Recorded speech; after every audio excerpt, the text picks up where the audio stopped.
أصدقاء جزائر هوب، مساء الخير، إن شاء الله راكم ملاح. صحة فطوركم، إن شاء الله راكم تشوموا مليح. خوتي خواتاتي، جيت اليوم نحكي لكم على هاد لانفورماسيون هادية اللي بالك سمعتوا بها، خرجت البارح في الجرائد المغربية، وهذا كما نقولوا مثال برك من الجرائد. الجريدة هي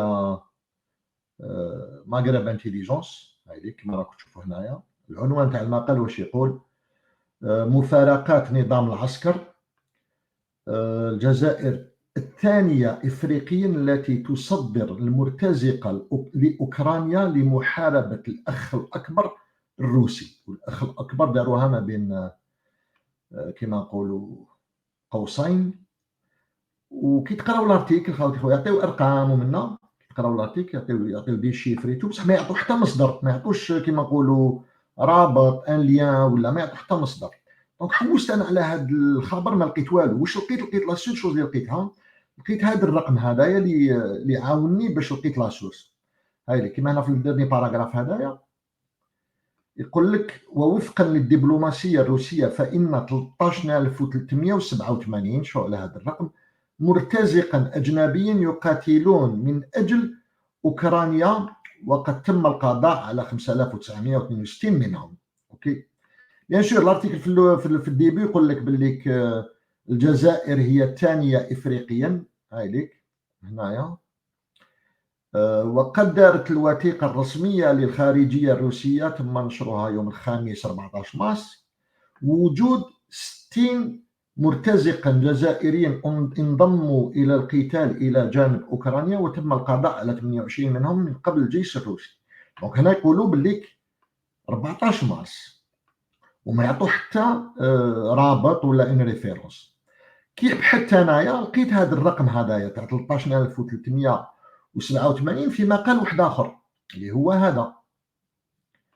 فوالا هاوليك هنايا كي تقراو في هذا الباراغراف هنايا: وجاء في بيان الوزارة منذ 24 فبراير 2022 بلغ إجمالي المرتزقة الأجانب الذين وصلوا إلى أوكرانيا للقتال إلى جانب قوات كييف 13387. معناتها الرقم إكزاكت اللي عطاوه مغرب انتيليجونس على أساس أنه الخبر من يوم 14 مارس 24.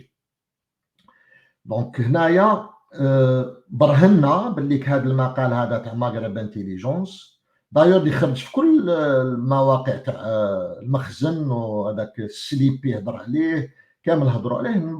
هذا برهان باللي الخبر هذايا كما نقولوا خبر كاذب، فيك نيوز. بصح السؤال المطروح: علاش البارح؟ علاش هاد السمانه؟ هاد الجواب على هذا السؤال هو هنايا. دوك نوري لكم وين راه الاخر السبب علاش. السبب هو هذا هو اللي راكم تشوفوا فيه في الشاشه. هو اللقاء ما بين لافروف وديميستورا اللي هو المبعوث الخاص للامم المتحده في قضيه الصحراء الغربيه. هذا اللقاء هذا صرا 11 مارس كما راكم تشوفوا هنا في لادات، هاي ليك 11 مارس هنايا. اوكي سامحوني، هذا ليك رابورتي 11 مارس. واللي قال فيه لافروف، واش يقول فيه لافروف؟ ماشي هضره جديده على كل حال. تا تا تا تا تا تا وراهي فوالا هنايا. لافروف جبي سيد انا نحاول نترجم بالعربيه مباشره. لافروف كما نقولوا اكد على الاهميه للوصول الى حل عادل طويل المدى ومقبول للطرفين للمشكله الصحراويه على اساس قرارات مجلس الامن للامم المتحده.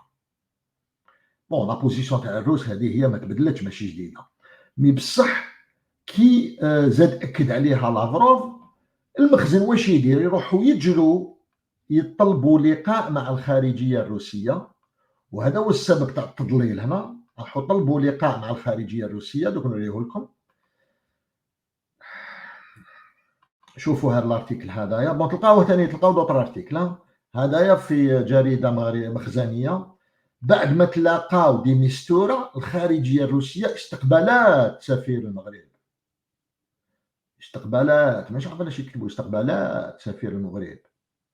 اوكي، واش يقول المقال هذا؟ يقول باللي استقبلت وزارة الشؤون الخارجية الروسية السفير المغربي بموسكو لطفي بوشعرة مباشرة بعد استقبال اللقاءات التي دارت مع المبعوث الشخصي للأمين العام للأمم المتحدة لنزاع الصحراء ستيفان دي ميستورا هذا الأسبوع. بصح واش عجبني في الارتيكل هنايا، شو واش يكتب لك هنا تضليل، تسمى هنا يبداو علاش بداو يكذبوا، تفهموا الكذب تاعهم وعلاش التهجم على الجزائر. استقبال وزارة الخارجية الروسية لسفير المغرب في موسكو مباشرة بعد استقبال المبعوث الشخصي ستيفان دي ميستورا كيحيلنا، مش عارف يحيلنا هذه واش حبوا يقولوا، كيحيلنا على احترام روسيا للمغرب وإصرارها على الاستماع لوجهة النظر المغربية بخصوص نزاع الصحراء. معناتها روسيا شغل راهي تحترم في وجهة النظر تاع المخزن. الور كو واش قال لافروف اللي وريته لكم هنايا، واش قال، ونزيد نوريه لكم في مكان واحد اخر، واش قال لافروف هنايا؟ ما هضرش كاع على وجهة النظر المغربية، هضر قرارات مجلس الأمن الدولي، هذا ما كان. ونزيد نأكده لكم في هذا المقال هذايا من الخارجية الروسية مباشرة. هذا الموقع الإلكتروني تاع وزارة الخارجية الروسية يحكي على اللقاء، حول لقاء الممثل الخاص لرئيس روسيا الاتحادية لمنطقة الشرق الأوسط ولإفريقيا نائب وزير الشؤون الخارجية الروسي بوغدانوف مع سفير المغرب بموسكو، هذا بوشعرة هذايا. هاوليك اصدار اعلامي هذا، وهذا هو واش قالوا روسيا الاخر. قال لك في 15 مارس استقبال بوغدانوف سفير المملكه المغربيه في بوشعره بناء طلبه، تسمى بوشعره هو اللي طلب. اوكي، ومن بعد حكى لك واش حكاو هنايا. خلال المحادثات تمت مناقشه القضايا الساعه المتعلقه بمواصله تطور تدريجي للعلاقات الوديه التقليديه بين روسيا والمغرب، بما في ذلك الحفاظ على حوار سياسي نشط حول قضايا حل حالات الازمات المستمره في الشرق الاوسط وشمال افريقيا على اساس المبادئ الاساسيه للقانون الدولي وقرارات مجلس الامن التابع للامم المتحده ذات الصله. ما كان لا احترام وجهه النظر المغربيه، لا استماع لوجهه النظر المغربيه، لا ريان دو تو. دونك هما راهم كما نقولوا في حاله هلع. علاش راهم في حاله هلع؟ راهم في حاله هلع لاخاطش الجزائر راهي تخنق فيهم، كل يوم تزيد لهم كما نقولوا، تزيد لهم سنه في السبته. شفت السبته كي تزير على كرشك، كل يوم تزيد كي تكون كما نقولوا تشيان، كل يوم جاي راهي تزيد لهم درجه في السبته، راهم يتخنقوا. دونك ما على بالهمش ما يديروا، ام يجبدوا في الاشاعات مثل هذه الاشاعه هذه اللي وريتها لكم هنايا هذه، ولاو يستعملوا كما نقولوا قرارات ولا كما نقولوا مقالات قديمه باش يروجوا.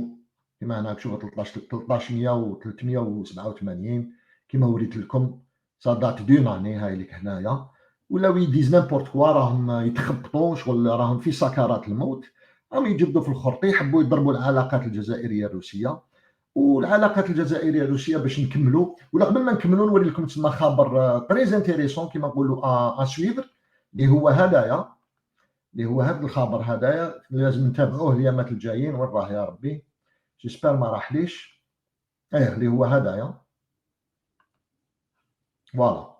هذا الخبر هذا نتبعوه في الاسابيع القادمه. بوغدانوف مستعد لعقد لقاء اجتماع جديد للفصائل الفلسطينيه. هذه وقتاش؟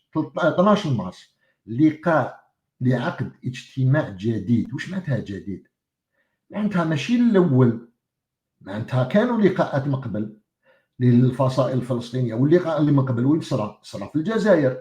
معناتها روسيا راهي حكمت كما نقولوا الملف تاع الفصائل الفلسطينيه بنفس الطريقه اللي دائما نادات بها الجزائر. دونك هذا لانفورماسيون هذه اسويفر. وهذه ثاني كما نقولوا مؤشر ثاني باللي العلاقات الروسيه الجزائريه عمرها ما كانت احسن من اليوم، ودائما في تقدم، و سون سينكرونيزي معناتها في تفاهم تام. دونك هذه سي اون انفورماسيون ا اوبسيرفي ا سويفر في لي سيمان افوني، في الاسابيع القادمه. وباش نكملوا نعاود نقسم معاكم واش قال الرئيس بوتين على تبون اللي برهن العلاقات الجزائريه الروسيه.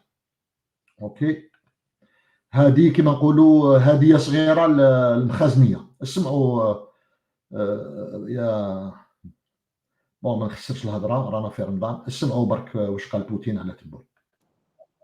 Je voudrais remercier le président algérien d'avoir trouvé le temps nécessaire pour nous rendre visite. Toute l'assistance sait ou comprend ce que signifie se rendre à Moscou, se joindre à nous pour ce forum. Son Excellence, le président algérien, est un leader qui respecte ses intérêts nationaux et nos intérêts à tous. دونك فوالا، هذه هي الحكايه خاوتي خواتاتي. ربي يحفظكم، صحه فطوركم، و على بروشين.